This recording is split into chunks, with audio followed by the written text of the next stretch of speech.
Hello everyone, Melissa here. Welcome to your Melissa Moment. We are continuing our bariatric surgery series videos with this one. So last time we left off, I had just told you about everything that is required for bariatric surgery in Saskatchewan. Let's just jump on the bandwagon here again. If you missed those videos, we will link them in the description. Make sure you watch them. Otherwise, this isn't going to make any sense to you whatsoever. So this is where we were at. We're talking about the whole journey, okay? The whole journey. Oh, hang on, guys. I'm not comfortable here. Oh. Okay, the whole kit and caboodle here. So let's talk about my surgeon visit for approval. Okay. They finally opened everything up after the pandemic, and they were like, okay, surgeries are opening up again. I should also mention, my husband had bariatric surgery in this program in August, okay, of 2021. Yes, right in the middle of the pandemic. I know.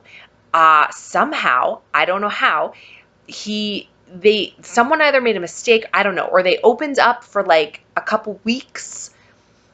Anyway, he got in, and like right after he had his surgery, boom, they closed everything down again because of the pandemic. So he was the lucky one who sneaked in right before they closed everything again. So for me, they opened everything up again in January. Okay, so January, it was time for me to go and get the approval or the denial, because that can happen as well, from the surgeon in Regina. Now, there are, I believe, 3 surgeons in Regina that do bariatric surgery. I have met 2 out of the 3. From what I've heard, they're all very good at what they do. So for this trip, I had to go to Regina. Now, I don't mind going to Regina, but this trip, in my experience, was not one that needed to be done in person. It was a lot of waiting. I think the class started at 12:30 in the afternoon, which was fine because it's a 2.5-hour drive for me. I'm glad I didn't have to leave like at 6 in the morning to get there for like 9 o'clock or something crazy. But it was supposed to be at 12:30, and they said be prepared to be here for most of the afternoon. So I was like, okay, that's fine. So it was a lot of waiting. The surgeon was late, number one. So the class actually didn't start until like 1:15, I believe. And like I said, it was a bunch of slides of things we've seen before. There wasn't really any new information. After that, I think there was, how many were there? 1, 2, 3. I think there was about 6 of us, I believe, in the class. All female. There were no males in this particular class. And after the slides were done, the surgeon wanted to see us individually. So for whatever reason, of course, I was one of the last ones to be seen. I spent a lot of time waiting in that kind of conference room, and then I spent a lot of time waiting in like a small room. And the nurse came in, she took my temperature, she took my blood pressure, just made sure things were good with me. And then the surgeon came in, and I should say before this, I did have to get blood work done. Okay, because they want to make sure everything's good. Now, things they're looking for in blood work, they're looking for your vitamin levels. So your vitamin D, your vitamin B, your iron, any medical conditions you may have. If you're diabetic, I have a thyroid condition, so they're looking at that. Anything like that, anything that's out of the ordinary, they want to know why, and they want it to be where it should be within normal ranges, because anytime you're going to surgery, there's complications enough. And if you have something in your body that isn't quite right, it can increase complications. So they want to avoid that, which I understand makes sense. Now, I have had a thyroid condition for years. For years. I was diagnosed when I was a teenager. I was currently on a synthetic thyroid medication that I took once a day. I was taking a small dose of it. And I used to have an endocrinologist specialist that I would see to monitor my thyroid condition. But my thyroid condition was fairly stable. So my endocrinologist said, I don't think you need me anymore. Just follow up with your family doctor if you have issues. I do get my blood work done every 3 months just to make sure. And I've always been okay. I've always been all right. Um, Normal ranges for thyroid is 4.2, I believe. And for whatever reason, I don't know if it's because this year has been very difficult and we've had a lot of tragedy um, that has affected our family, or if it's just the stress of, oh my God, bariatric surgery is now open. Okay, here we go. I don't know what it was, but my blood work, my thyroid, instead of being 4.2, it was like 17, which it has never been that high, ever. Ever. So I'm like, maybe someone did it wrong. Is it possible that it's an error in the lab, because it's never been that high? So when I met with the surgeon, that's the first thing he pointed out. He's like, well, your thyroid is, we can't do surgery. That's ridiculous. We cannot do your surgery. And I started to get a little nervous because I'm like, oh my God, are you going to deny me? I've been in this program, on the wait list since 2017. Do not tell me now, after doing every single thing you've asked me to do to the letter, that you're going to deny me. So I explained to him, look, it's never been that high. You can look back. I get my blood work done every 3 months. You can see the whole list. It's never been this high. And I think it's an error. And he said, okay, go get your blood work done in 2 weeks. Get it redone in 2 weeks. And we'll see. And I'm like, okay, great. And I've also, because I've had bariatric surgery done before, and I talked about that in a different video, he did say to me that there's no guarantee that you're going to lose any weight with this surgery. You've already had it done once.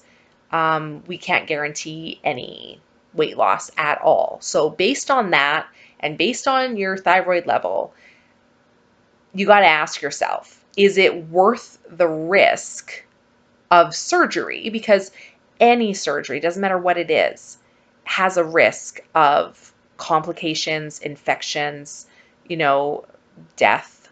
There is. They're small. They're a very small percentage, but it could happen. So he's like, you have to ask yourself, is this something that you want to do? Is this worth it when you may not lose any weight? And I said, absolutely, it's worth it. Absolutely, for me, this is the right decision.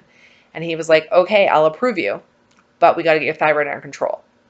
Not a problem. Not a problem. I'll do it. So I got the approval. Thank God. Got the approval, okay, in January. So that was all fine. And at that point, he had said surgery probably in a couple months. Okay, so that's supposed to be in March. Okay, we're already in April, but that March. So it was toward the end of February. I hadn't heard from them. So I called and I'm like, hey, just wondering where I am, in line for surgery. And the number I had called, because there's a surgical hotline here in Saskatchewan. So anyone who has any surgeries booked in Saskatchewan can call this hotline and find out approximately where they are for their surgery. So I had called and they had said, oh yeah, you're looking March, April. I'm like, oh, great. And then it got, beginning of March, and I hadn't heard anything again. So I called back again saying, yeah, just checking where I am. And she's like, oh, I don't have you listed. And she goes, is it taking place in Saskatoon? I said, no, it's bariatric surgery through Regina. She said, oh, okay, well, I'll give you the number of the Regina office to call because I don't have you. And I was like, okay. So this was odd because they had me the first time, right? 3 weeks ago. Um, so I called this number she gave me, and I talked to a really sweet girl, and I said, "Hi, here's my name. I'm trying to see where I am." And she goes, "Oh, yeah, Melissa, I've got you on the medically unfit pile on my desk, and you've been here for a couple weeks now. Did they not call you?" No, no, they didn't. So I'm freaking out because I'm like, medically unfit? What does that mean? And it all came down to my thyroid level. Now, I did go back after 2 weeks and I did get my thyroid rechecked. It was not 17, it was 7, which is still high, but definitely not 17. It came down substantially. So I explained the whole situation to her. I said, "Look, I don't know why my thyroid's high. I'm telling you, it's never been this high before. It will get where it needs to be." So she was like, "Okay, I believe you. We just need approval from the surgeon. You know, let's talk to him." I'm like, "Okay." And at that point, I was scheduled again to get blood work. So I was like, "Okay." So I went again and got blood work done. Now, instead of being 7, I came in at like 4.5 or 4.4. It was really close because 4.2 is where it's supposed to be. And she saw that and she's like, "Oh, yeah, you've come down." Like, yeah. She goes, "By the time your surgery rolls around, I'm confident you'll be within normal ranges."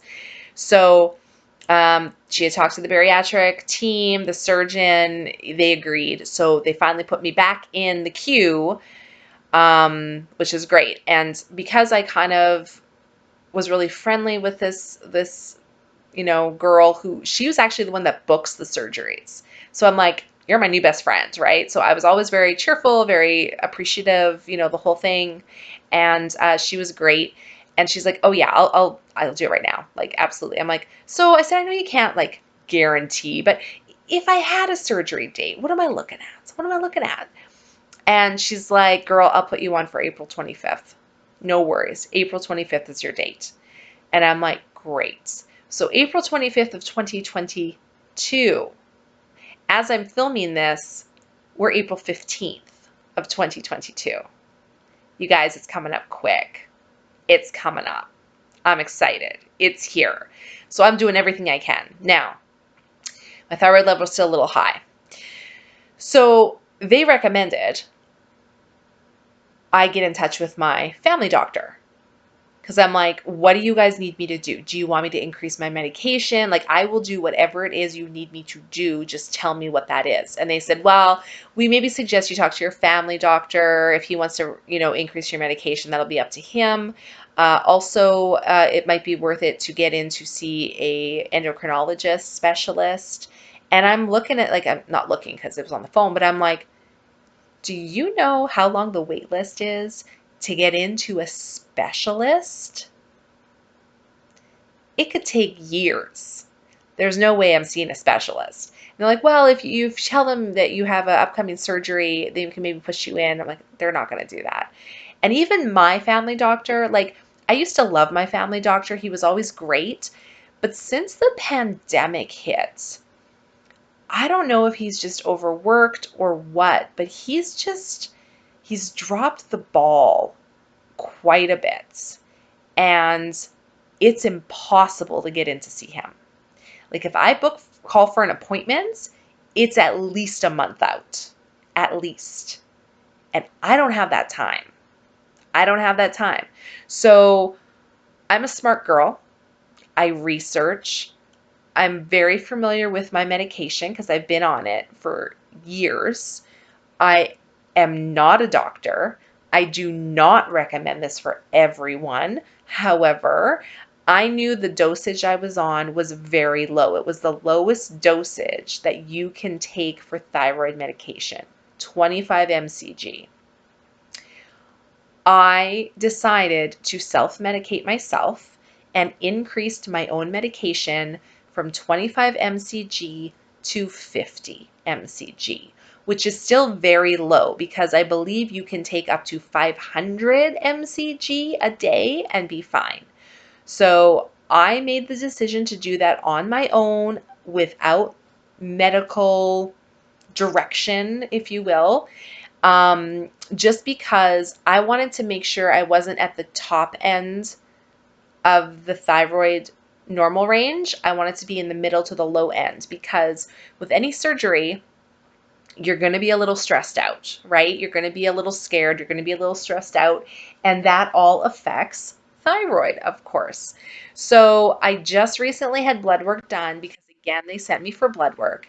And my thyroid level as of now is at 2.7, which is perfect, right in the middle, right where I want to be.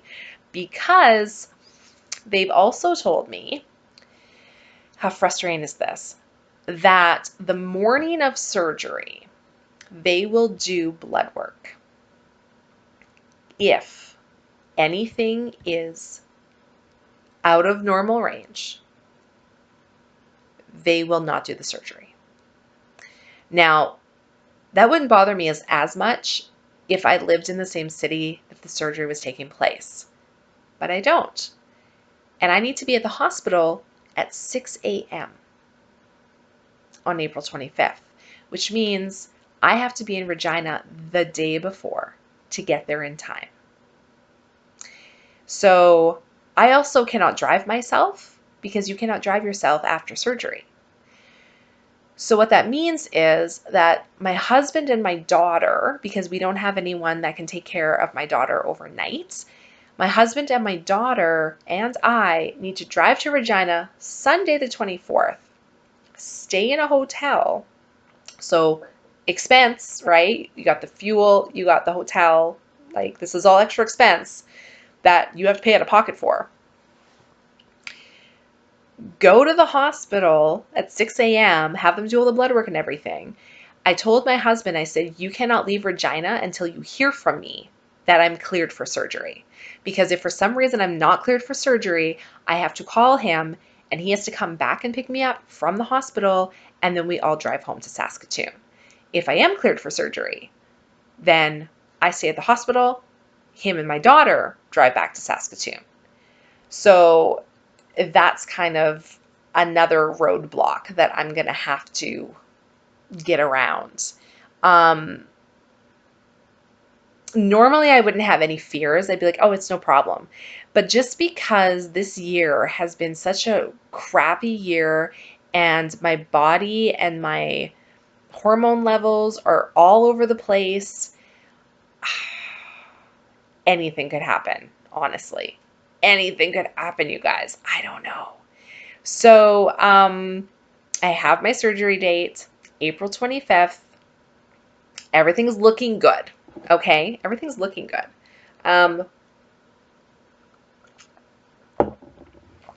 Part of preparing for surgery, there's some things you got to do.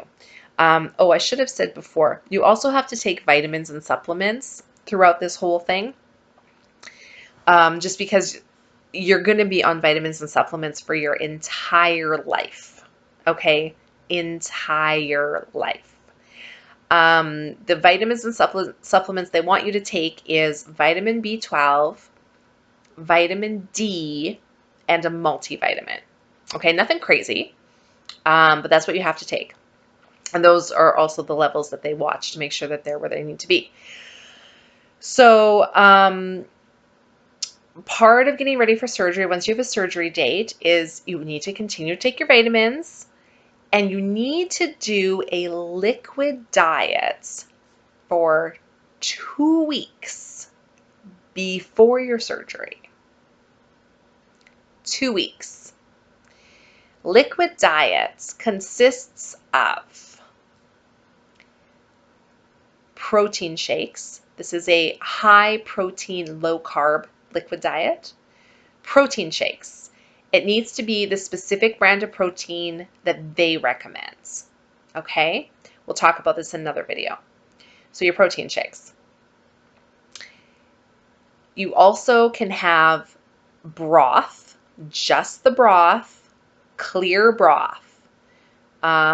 You can also have Jello, water. You need to drink at least 2 liters of water a day. And And you can have coffee or tea, must be decaffeinated, and no cream, sugar, nothing. So black.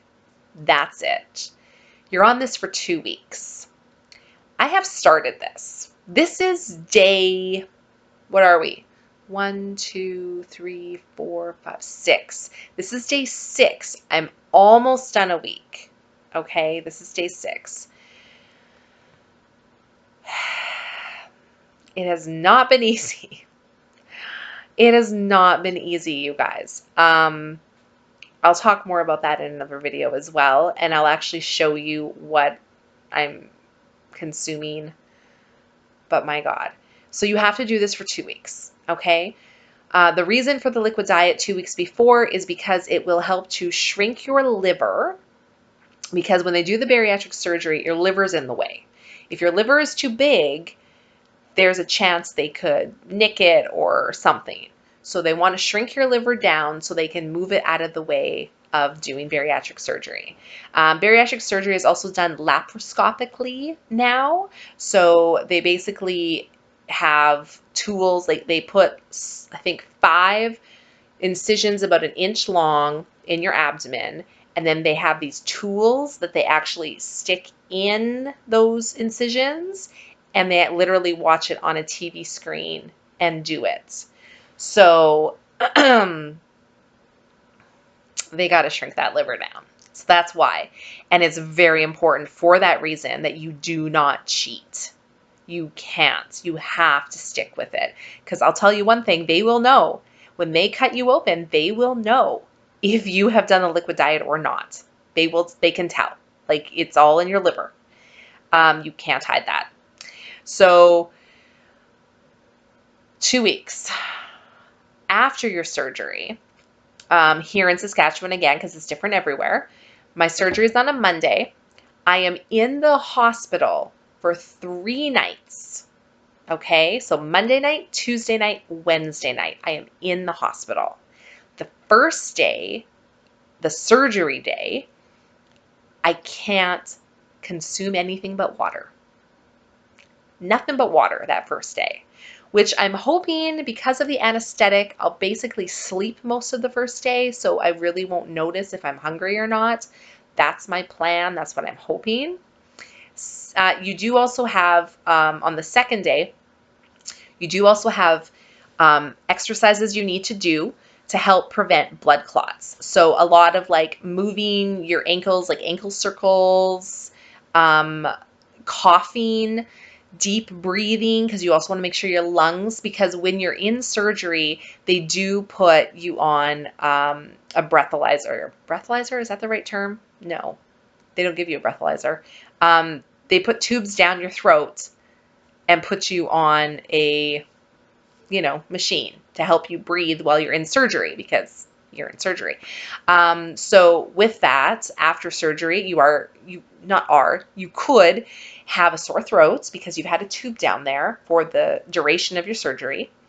And your lungs also weren't working on their own. They had a machine doing it for them. So you need to do deep breathing and coughing to get your lungs back to full capacity. These are all very important things to do after surgery. Day 2, they also, if possible, want you up and out of your hospital bed.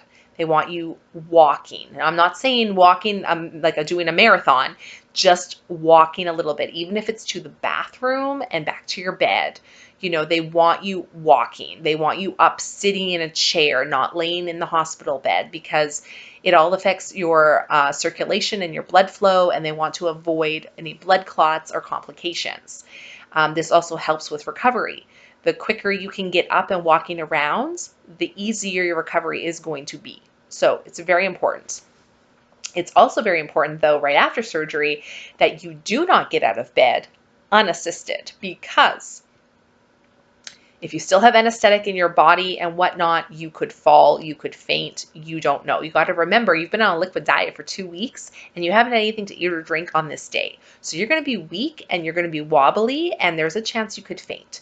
So it's very important you get the nurses to help you at least on day 1 and probably a little bit on day 2 until you feel confident on your feet that you can do it yourself. So that's very important.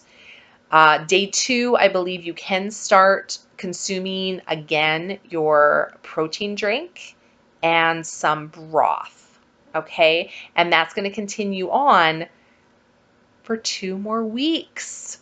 2 more weeks of this liquid diet, you guys, because you got to remember, your stomach now is altered, right? You had surgery down there. So number 1, you're not going to be consuming the same amount of foods that you were, and you have to work up slowly from liquid diets into a pureed diet, and then slowly into soft foods, and then slowly starting back into regular food. So this is a long process, very long, and everyone's different, but it's important not to start the next phase of food until they tell you, because you could hurt yourself. You're still healing, right? Like things have been cut and stitched and the whole thing. So you got to go slow. And it's very difficult. Honestly, it's very, very difficult. Like I'm on the liquid diet right now, and it's tough because this week my husband is out of town. So it's a blessing and a curse. My husband's out of town this whole week, and this is the first week of my liquid diet. So it's great that he's not here because I don't have to watch him eat amazing food in front of me or, go out to restaurants and stuff and bring home food. That's been great. The bad part is I still have to make food for my daughter. So I'm making her food, and it's tough because I want to eat it so bad. Like, I can't tell you. And I'm craving, and it's not even that I'm craving unhealthy food. I'm like, I would love a grape right now. I would love a strawberry. I would kill for a salad. I know it sounds funny, but I really would. I would love a salad right now. Oh my God, so much. Like I made her grilled cheese and onion rings, and I'm like, bread, like, oh, it's so hard. Um, some days are easier than others. I also was dealing with caffeine withdrawals because, cut all that out. So I had a headache for like the first 3 days. I had a headache because of the caffeine withdrawals and then trying to get enough liquid. So I'm not dehydrated, which is why I'm constantly drinking. This is lemonade, by the way, but it's not real lemonade. It is Splash, which is like a Crystal Light water additive. So I can drink that. But it's so tough, you guys. Oh my God, this liquid diet. Oh. And of course, our wonderful neighbor, she brought us Easter treats, and I'm like, I can't eat any. So it's fine. It's fine. But I'm doing it. It's tough, and some days are harder than others, like I said. And sometimes if I'm hungry, I'm like, I just need to go to bed. Like the other night I went to bed at 8:30 because I'm like, I got, if I sleep, I won't be thinking about it, right? Like, I just got to do it. So, I'm hoping though, once I get over the first week, that the second week goes by really fast is what I'm hoping. But fingers crossed. I'm also hoping that the pandemic doesn't skyrocket and they close everything down, because it did happen in the past where people were on their liquid diet like days away from surgery and they canceled everything. So knock on wood, that's not going to happen, because I can't do this again. Like, I mean, I can if I have to, but I really don't want to do this again. So I'm hoping that everything goes smooth, everything goes great. Yay, that's what we're hoping for. So that's where I'm at in this journey. Obviously, you guys are coming along with me through everything. The next video will be me showing you my liquid diet, showing you the protein powder I'm on, showing you how I measure things, how I do things. And then there'll be another video, I don't know if it'll be the same one or another one, showing you what to pack for bariatric surgery, things that you need to buy, and how to be prepared for when you come home. from bariatric surgery, because remember what I said, you're still on that liquid diet for 2 weeks, and then you're on a pureed food diet, and then you go into soft foods. So there's a whole transition period, and I love my husband to death, and I know he's going to do his best to take care of me, but he cannot cook to save his life. So I need to prepare all the foods that I will be consuming, especially in that first, you know, 2 to 4 weeks of recovery, so that they're here and they're ready, and I can just grab something out of the freezer and throw it in the microwave and eat it.